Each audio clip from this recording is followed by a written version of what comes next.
Show me your friends and I'll show you your future. This isn't just a saying.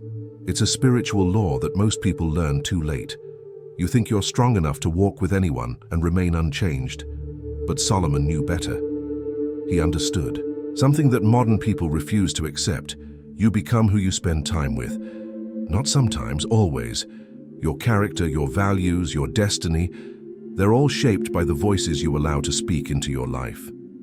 There's a reason God warns us about the company we keep. It's not about being judgmental, it's about survival. Because the wrong companions don't just waste your time, they steal your soul. If you've ever looked back and wondered how you ended up so far from who you used to be, this message is for you. The path back to wisdom starts with understanding this ancient truth. Walk with the wise and become wise, for a companion of fools suffers harm. Proverbs 13:20. Solomon wasn't giving suggestions. He was revealing a spiritual principle that governs human transformation. When you walk with wise people, their wisdom transfers to you, not through lectures or advice, through proximity. Their peace becomes your peace. Their discernment becomes your discernment. Their faith becomes your faith, but the reverse is equally true and far more dangerous. When you companion with fools, their foolishness infects you. Their complaints become your complaints. Their excuses become your excuses. Their limitations become your limitations. You don't even realize it's happening. One day you wake up speaking their language, thinking their thoughts, living their small life. The question isn't whether this principle works. The question is, are you walking toward wisdom or toward destruction? What makes someone a fool in God's eyes? It's not lack of education or intelligence.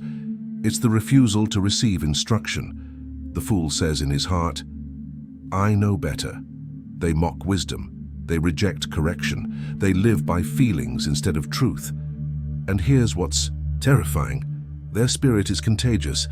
Spend time with people who complain constantly and you'll start complaining. Spend time with people who make excuses and you'll start making excuses. Spend time with people who have given up on their dreams and you'll start giving up on yours. You think you're being loyal. You think you're being a good friend, but you're actually being foolish. Because friendship doesn't mean drowning together. Sometimes the most loving thing you can do is refuse to be pulled down by someone else's choices. Your destiny is too precious to sacrifice on the altar of misplaced loyalty. Wisdom isn't learned in classrooms. It's caught in relationships. When you sit with wise people, something supernatural happens. Their perspective starts to become your perspective. Their patience starts to become your patience. Their faith starts to become your faith. You begin to see life through their eyes. You begin to respond to challenges with their strength. You begin to make decisions with their discernment. This is why the enemy works so hard to surround you with the wrong people. He knows that if you find the right companions, you'll become unstoppable. The wise don't just give you advice.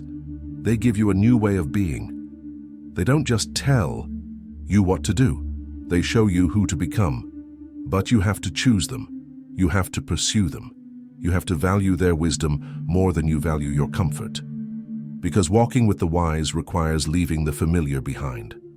Most people don't realize they're walking with fools until it's too late.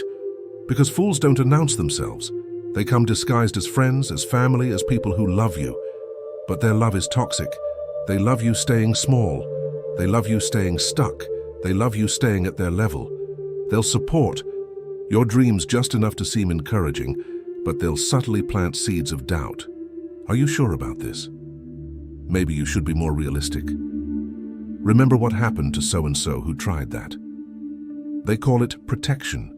God calls it poison. And slowly, without even realizing it, you start to believe them. You start to lower your expectations.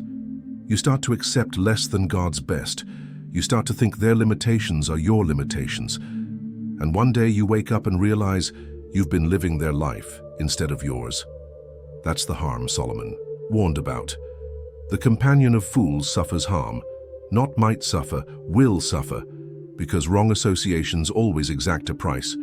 Sometimes it's your peace of mind. Sometimes it's your reputation. Sometimes it's your opportunities. Sometimes it's your relationship with God. You think you can manage the influence.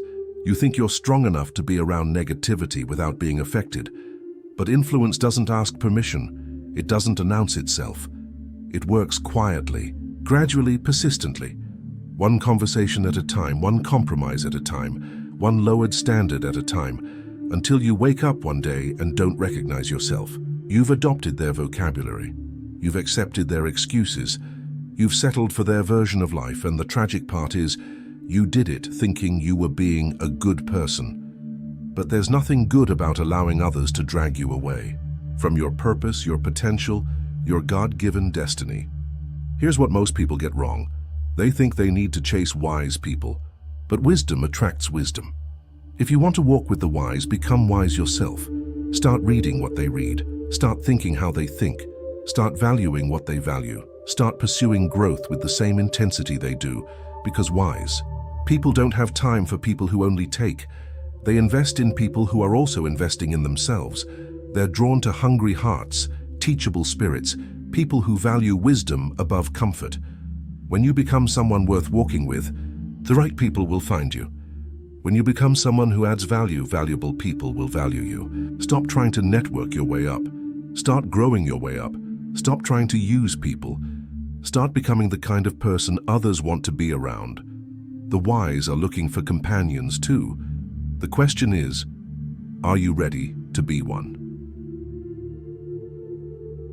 Walking with the wise is the narrow gate. Most people won't choose it because it requires sacrifice. It requires saying no to toxic relationships. It requires disappointing people who want you to stay small. It requires admitting that some of your closest relationships might be holding you back.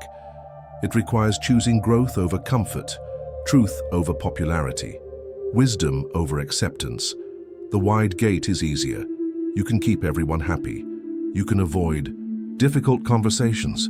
You can stay in familiar dysfunction. But Jesus said few find the narrow gate.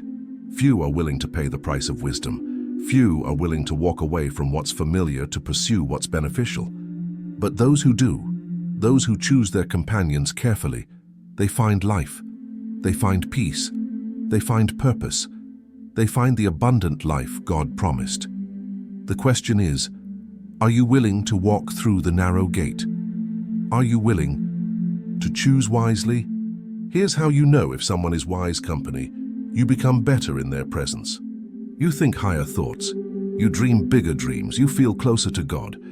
You're inspired to grow. You're challenged to change. You leave their presence different than you entered it. But if someone consistently leaves you feeling drained, discouraged, or distant from your purpose, they're not your companion. They're your assignment. Love them, pray for them, but don't walk with them. Because God didn't call you to save everyone. He called you to become who He created you to be. And you can't become that person while carrying everyone else's baggage. Sometimes the most spiritual thing you can do is create boundaries. Sometimes the most loving thing you can do is say no. Sometimes the wisest thing you can do is walk away. Your transformation depends on your associations. Choose them like your life depends on it, because it does. Every day you wake up, you choose your companions. Every conversation you have, every person you spend time with, every voice you allow to speak into your life, it's all shaping who you're becoming. Solomon's warning isn't just ancient wisdom, it's your daily reality. You're either walking toward wisdom or toward foolishness. You're either becoming more like Christ or more like the world. You're either growing or dying. There's no neutral ground. The company you keep today is creating the person you'll be tomorrow. So choose carefully, choose prayerfully, choose wisely, because your destiny is literally in your hands. If you've heard this message and you're ready to audit your associations, comment "Walking with Wisdom" below.